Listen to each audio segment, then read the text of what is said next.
Bago na yung itsura niya pero same formula.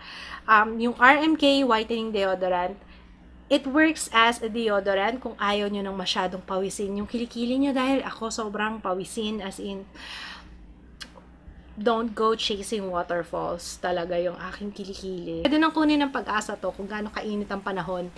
Tanong nyo sa kilikili ko. It has calamansi extract, licorice, vitamin C, and 3% alum chloride is tawas, diba? Since nabuntis ako at nanganak ako, and hindi ko alam kung mapapakita ko na sa inyo yung aking kilikili ngayon dahil let's see. Ano kasi, syempre pag nagbuntis, eto na, magdadahilan na tayo.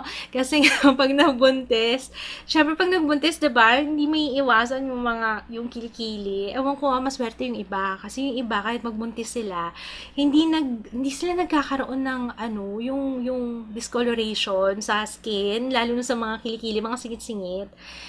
Kasi ako sa dalawang anak ko talagang, lagi yun. Nabawasan yung guhit-guhit, nabawasan yung chicken skin, dahil dito sa deodorant. And, ang pinaka nagustuhan ko sa kanya, kaya hindi ako nasusolve sa ibang deodorant Kasi ito, para siyang toner na ini-exfoliate mo rin yung kilikili mo. Kasi, pag in-apply mo siya, ayan, tapos kukuha ka ng cotton ball.